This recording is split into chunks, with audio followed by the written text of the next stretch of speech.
Esse é o programa Academia em Debate e dessa feita estamos falando a respeito do Natal, aproveitando que esse é o último programa do ano. No bloco anterior, nós falamos a respeito de algumas dificuldades que as pessoas levantam a respeito de Jesus nessa época do ano, como, por exemplo, o fato, questionando se ele de fato existiu, e se ele existiu, onde é que ele passou a sua adolescência e mocidade, já que há uma lacuna nos evangelhos a respeito disso. Mas agora eu gostaria de falar de uma outra questão. Há pessoas que acham que o Natal não deveria ser comemorado pelos cristãos porque é uma festa pagã. Eles dizem que tem muitos mitos relacionados com o Natal. E eu vou dizer a vocês, eu acho que eles estão certos também. Pega, por exemplo, o presépio. Todo mundo sabe o que é um presépio.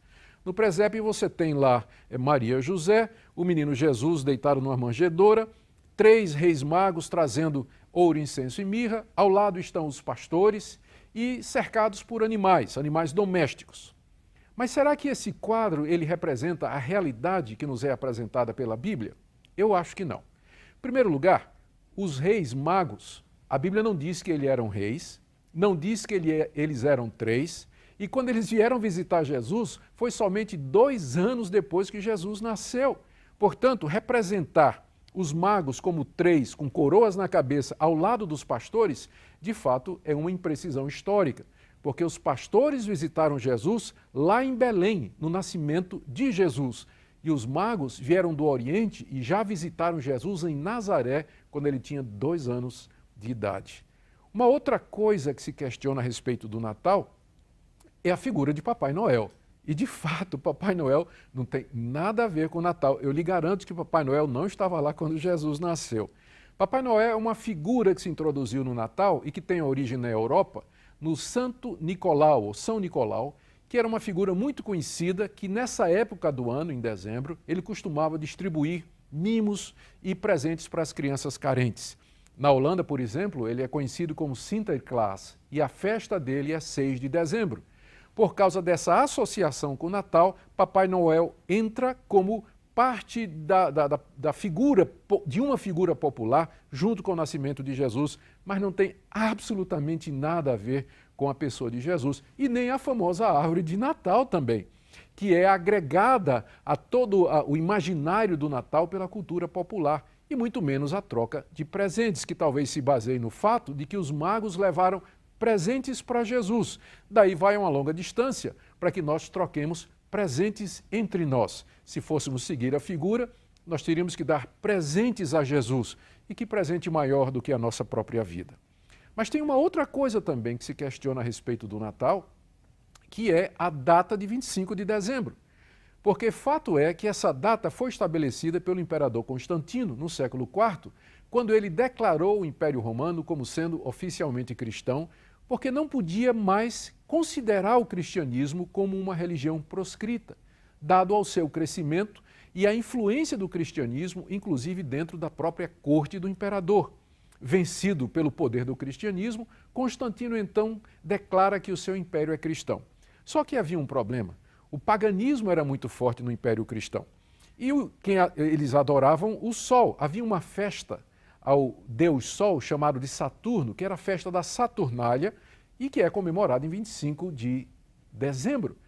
O imperador, então, toma essa festa e a transfere para o cristianismo e fica, então, como sendo a data do nascimento de Jesus. Muitos cristãos, então, por causa da origem pagã da data, e por causa desses acréscimos culturais que não tem nada a ver com a realidade do Natal, acreditam que os cristãos não deveriam celebrar o Natal. Eu, porém, não vejo assim. Eu vejo o cristianismo como uma religião poderosa que se acultura e é capaz de purificar os elementos da tradição e das culturas onde ele se insere e usá-los para o bem. O Natal é uma festa, é um momento muito oportuno para a celebração do nascimento do Filho de Deus, é um momento muito oportuno para a confraternização, para se fazer um levantamento da nossa vida, do ano que passou e nos prepararmos para o ano que vem, debaixo das bênçãos e da graça e da misericórdia de Deus. É claro que nós devemos nos lembrar desses elementos culturais que entraram no Natal e que não tem nada a ver com a festa inicial.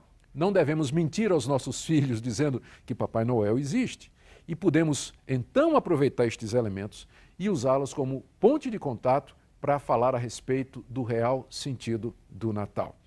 Então, estas são algumas das objeções que se levantam contra a prática do Natal ou a celebração do Natal por parte dos cristãos.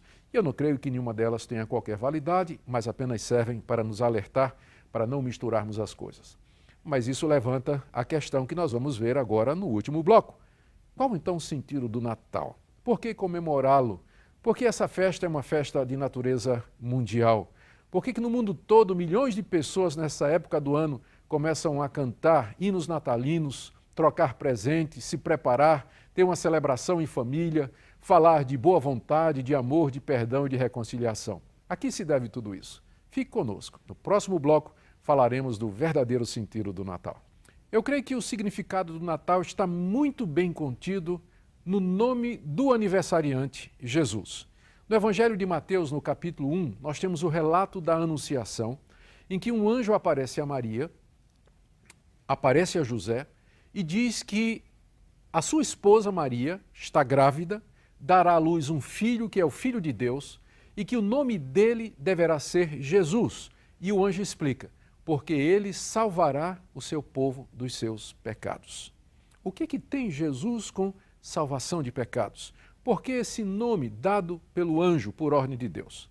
A palavra Jesus, o nome Jesus, na verdade, era um nome muito comum naquela época, como Ricardo, João, Pedro.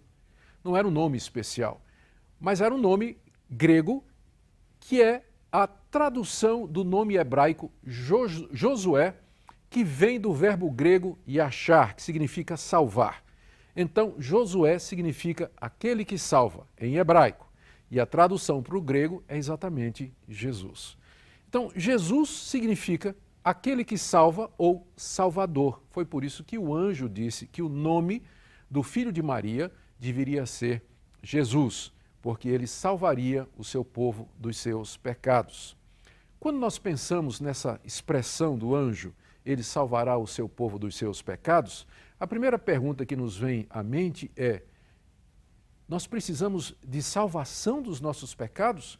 O que é que há de tão ruim no pecado, ou o que é que há de tão errado que nós fazemos que nos coloca na necessidade de salvação? A resposta é muito simples. De acordo com a Bíblia, o pecado é a transgressão da lei de Deus.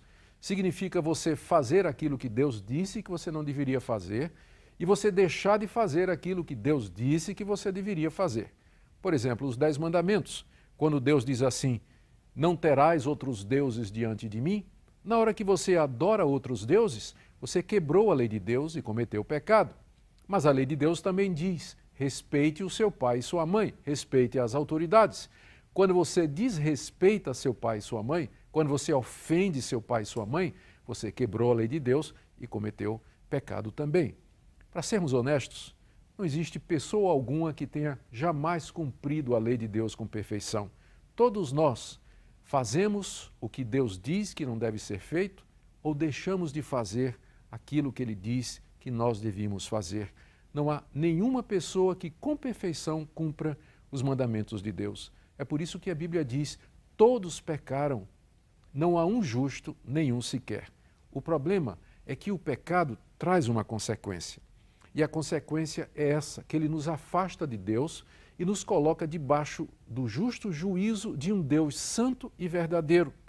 E é disso que nós precisamos ser salvos, da consequência do nosso pecado.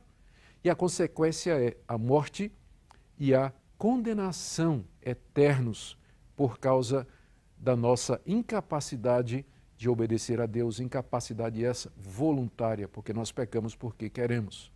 Jesus é chamado de Salvador porque ele veio nos salvar das consequências tristes dos nossos pecados. E ele nos salva, em primeiro lugar, da culpa dos nossos pecados, porque os pecados nos tornam culpados diante de Deus. De que maneira ele faz isso? A Bíblia nos diz que lá na cruz do Calvário, Jesus Cristo, como nosso representante, recebeu o justo castigo que nós merecemos. A culpa que era nossa foi lançada sobre ele e ali ele sofre, ele experimenta na sua carne e na sua alma todo o sofrimento que nos é devido. O sofrimento que eu deveria passar e que você deveria passar. Jesus então nos livra da culpa do pecado, mas ele também veio nos livrar de um outro aspecto do pecado. O pecado é um poder que domina a pessoa. O pecado escraviza as pessoas se habituam a fazer as coisas erradas, elas desenvolvem hábitos pecaminosos, elas desenvolvem atitudes erradas, elas se acostumam a fazer o que não presta, não é verdade? Você sabe o que eu estou falando, como é difícil lutar contra uma tendência, um desejo que você sabe que não está correto. Pois bem, Jesus é chamado de Salvador, porque ele também veio nos livrar do poder do pecado. Ele veio nos providenciar um poder extraordinário acima do nosso, que é capaz de vencer as paixões, os desejos e as vontades que não estão de acordo com aquilo que Deus revelou na sua palavra. Então, ele não somente nos livra da culpa do pecado, mas ele também nos dá poder para nos livrar do poder intrínseco do pecado em nós, da nossa inclinação para o mal. Deixa eu explicar melhor.